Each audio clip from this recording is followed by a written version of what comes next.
Books for ever میں خوش آمدید. ناول رد جس کی رائٹر ہے عشا افضل، اس کی یہ 15ویں ایپیسوڈ ہے. تو آئیے جلدی سے سٹارٹ کرتے ہیں اس ایپیسوڈ کو بغیر کسی دیر کے. پورا دن بھوکا رہنے کے بعد پیٹ بھر کر کھانا کھا کر اب وہ اپنی انمول محبت ایسپریسو کو ہاتھ میں تھامے گھونٹ گھونٹ بھر رہا تھا. سچ شکر جو اس نے ایسپریسو ساتھ رکھ لی تھی، ورنہ اب تک تو اس کا دماغ سن ہو جاتا. صبح سے بند دماغ جیسے کھلنا شروع ہو گیا تھا. اس نے اقرار کیا تھا کہ ایسپریسو کے بغیر اس کی زندگی ادھوری تھی. اس کے ہسپتال سے لوٹنے کے بعد نہ زخرف نے اس سے رابطہ کیا تھا، نہ ہی اس نے کوشش کی تھی. جانے کیوں، لیکن وہ چاہتا تھا اس بار وہ رابطہ کرے. اتنا حق تو اس کا بھی بنتا تھا. چھوٹی میز پہ کپ رکھ کر اس نے اپنا فون پکڑا، کانٹیکٹ لسٹ کھولی، ZN پہ کلک کیا تو اس کا نمبر جگمگانے لگا. وہ الگ بات تھی کہ اسے اس کا رابطہ نمبر بھی حفظ تھا. رابطہ استوار کرنے کو ایک کلک کافی تھا، مگر وہ چاہ کر بھی مزید ایک بٹن دبانے سے قاصر تھا. تم اس کے لیے اہم نہیں ہو، دھیمی بڑبڑاہٹ میں خود کو کہتے ہوئے اس نے فون کو اندھا کر کے واپس میز پہ رکھ دیا اور ایسپریسو اٹھاتے گہری سوچوں میں ڈوبنے لگا. مگر اس سے پہلے کہ وہ گھوتا لگاتا، کسی مخصوص بیل نے اسے روک دیا. اس نے بے یقینی سے اپنا فون اٹھایا. اس پہ ZN کالنگ لکھا جگمگا رہا تھا. یہ اس کی کال تھی. اس نے فوری کال اٹھائی. وہ اسے انتظار نہیں کروا سکتا تھا. مسٹر حدید عالم؟ فون کی دوسری طرف سے مسحور کن آواز آئی. اس کی آواز نے حدید عالم کے اندر تک سکون بھر دیا. یس، اقرار کیا کہ وہ وہی ہے جس سے اس نے رابطہ کرنے کی پہل کی ہے. میں زخرف نور بات کر رہی ہوں، وہ اپنا تعارف کرواتے ہوئے بولی. وہ کیوں بول جاتی تھی کہ اسے کم از کم حدید کے سامنے اپنا تعارف کروانے کی ضرورت نہیں ہونی چاہیے تھی. وہ تو اسے اس کی آہٹ سے بھی پہچان سکتا تھا. معلوم ہے، اس نے باور کروایا. مگر نور نے غور نہ کیا. مجھے شادی کے حوالے سے چند شرائط ڈسکس کرنی ہے. آپ بتا دیں آپ کب مل سکتے ہیں؟ پہچان ہونے کے بعد اس نے فوری اپنی کال کرنے کا جواز پیش کیا. کیسی شرائط؟ وہ صوفے سے اٹھتے ہوئے چھمبے سے گویا ہوا. چونکہ یہ کانٹریکٹ میرج ہوگی، اس لیے ہمیں اپنی ترجیحات پہلے ہی ڈیسائیڈ کر لینی چاہیے. آپ جانے وہ کیا کہہ رہی تھی، مگر حدید عالم کا کانٹریکٹ میرج کے لفظ پہ ہی منجمد ہو گیا تھا. چلتے قدموں کی رفتار مدھم پڑتے ساکت ہو گئی. آپ سن رہے ہیں مسٹر حدید؟ اس کی جانب سے مسلسل خاموشی پہ اس نے استفہامیہ پوچھا. وہ اسے آپ کہہ رہی تھی، وہ اسے مسٹر حدید عالم کہہ رہی تھی. کیا ان کے درمیان ہونے والی تمام ملاقاتیں حذف ہو چکی تھی؟ اس کے دل میں درد اٹھا. ٹھیک ہے، اس نے مختلف سوال کے ذریعے اسے متوجہ کرنا چاہا. ہاں، اس نے اٹکتے ہوئے ہاں کہا. پھر کب مل سکتے ہیں؟ جب آپ چاہیں. بے تکلفی ختم ہوئی تھی، حد بندی قائم ہو گئی تھی. تم سے آپ کے اس سفر نے دونوں کے درمیان اجنبیت دوبارہ قائم کر دی تھی. میں آپ کو ایک کیفے کا پتہ بھیج رہی ہوں، وہاں آ جائیے گا. وہ بہت سنجیدگی سے مخاطب تھی. بہتر، خدا حافظ کہہ کر وہ فون کاٹ گئی اور حدید صوفے پہ ڈھہ گیا. اپنی انمول محبت سے فراموشی اختیار کرتے صوفے کی پشت سے ٹیک لگا کر آنکھیں مون لی. جانے وہ اسے کس امتحان میں ڈالنے والی تھی. ہسپتال کے ایک کمرے میں وہ عائشہ کے سرہانے بیٹھی تھی. ان کی بند آنکھوں اور چہرے پہ لگنے والے زخموں کو دیکھتے وہ درد کا شکار ہو رہی تھی. مسلسل دوائیوں کے زیر اثر وہ بامشکل 2 سے 3 بار ہی ہوش میں آئی تھی. اس دوران بھی سوائے حدید کے ان کی زبان سے کچھ ادا نہ ہوا تھا. دفتن دادا کمرے میں داخل ہوئے. اس نے چہرہ اٹھانے کی زحمت نہیں کی. نور، کیا تم صرف اس وجہ سے اس لڑکے سے شادی کرنے والی ہو تاکہ تم اپنی ماں کے ساتھ رہ سکو؟ محمود آغا نے سنجیدہ لہجے میں استفہامیہ کہا. ان کی پوتی کافی سرکش واقع ہوئی تھی. کیا اس سے بڑا بھی کوئی جواز ہو سکتا ہے؟ ماں کے چہرے سے نظر پھیرے بغیر جواب دیا. تم نے اپنے نانا کو بتایا؟ وہ کمرے کے ایک طرف پڑے صوفے پہ بیٹھتے ہوئے بولے. نہیں، یک لفظی جواب. کیا مطلب؟ وہ حیرانی میں صوفے سے اٹھ چکے تھے. انہیں تو جھٹکا ہی لگ گیا تھا. میں انہیں سچ نہیں بتاؤں گی. اس بار اس نے دادا کی طرف دیکھ کر جواب دیا. مگر کیوں؟ اچنبھے سے استفسار کیا. کیونکہ اگر میں نے ایسا کیا تو وہی شادی میں سب سے بڑی رکاوٹ بنیں گے، جبکہ مجھے جلد از جلد یہاں سے جانا ہے. اس نے معقول وجہ پیش کی کیونکہ وہ منسٹر دانیال کمال کی رگ رگ سے واقف تھی. کہاں جانا ہے؟ آنکھوں میں سوالیہ تاثرات تھے. برلن. کیوں؟ آنکھیں سکیڑے پوچھا. کیونکہ وہ وہاں رہتا ہے اور مجھے وہیں رہنا ہوگا جہاں وہ ہوگا. اس سے ہونے والی پچھلی ملاقات کو یاد کرتے بولی. میرا بزنس برلن میں ہے، میں زیادہ دیر پاکستان نہیں ٹھہر سکتا. وہ اسے اپنی ترجیحات بتاتے ہوئے بول رہا تھا. بس یہی، مجھے اپنی شوٹنگ مکمل کرنی ہے کیونکہ میں وعدہ خلافی نہیں کرتی. توصیف کے ساتھ ہونے والے کانٹریکٹ کو وہ نظر انداز نہیں کر سکتی تھی۔ ایکٹنگ اس کا شوق تھا، وہ اوائل میں ہی اپنے لیے کوئی مصیبت نہیں کھڑی کر سکتی تھی۔ اس نکاح کا علم کسی کو بھی نہیں ہونا چاہیے مسٹر حدید، اور میں برلن لوٹ کر اپنی بقیہ فلم شوٹ کروں گی اور ایکٹنگ کو کریئر کے طور پہ جاری رکھوں گی، جس میں آپ کوئی رکاوٹ کھڑی نہیں کریں گے اور نہ ہی اس پہ آپ کو کوئی اعتراض ہونا چاہیے۔ اس نے کھل کر اپنی ترجیحات بیان کی۔ تو عائشہ، وہ یہ جاننے کے متمنی تھے کہ اس دوران عائشہ کو کہاں رہنا چاہیے، کیا اس شخص کے پاس جس کو وہ سب جانتے ہی نہیں؟ ماما ہمارے ساتھ جائیں گی، ان کی حفاظت اور دیکھ بھال میں خود کروں گی، ماں کے ملائم بالوں کو چھوتے ہوئے محبت بھرے انداز میں کہا۔ تم لوگ کہاں رہو گے؟ وہ پریشانی اور فکر مندی کے احساس سے بولے۔ آپ کی طرح میں بھی یہی چاہتا ہوں کہ اس شادی کی خبر کسی کو بھی نہ ہو، حتیٰ کہ میرے حلقہ احباب کو بھی نہیں۔ میں آپ اور آپ کی ماما کی رہائش کا بندوبست کر دوں گا، آپ کو کوئی مسئلہ درپیش نہیں آئے گا، اس نے مدعا بیان کرتے یقین دہانی کروائی۔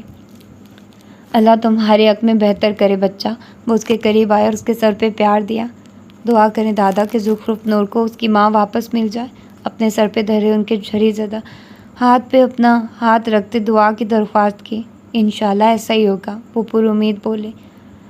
صبح سے ہی ماحول میں سردی کی شدت بڑھی ہوئی معلوم ہو رہی تھی۔ اس پہ متضاد بادلوں نے بھی آسمان پہ ڈیرے ڈال رکھے تھے۔ بادلوں کے چھوٹے چھوٹے ٹکڑے سمٹ کر وسیع ہوتے جا رہے تھے۔ آسمان پہ نگاہ ڈالی جاتی تو سورج دکھائی نہ پڑ رہا تھا، البتہ اس کا نشان موجود تھا۔ وقفے وقفے سے بجلی کا کوندہ لپک جاتا تو کہیں لوگوں کو سہم آ جاتا۔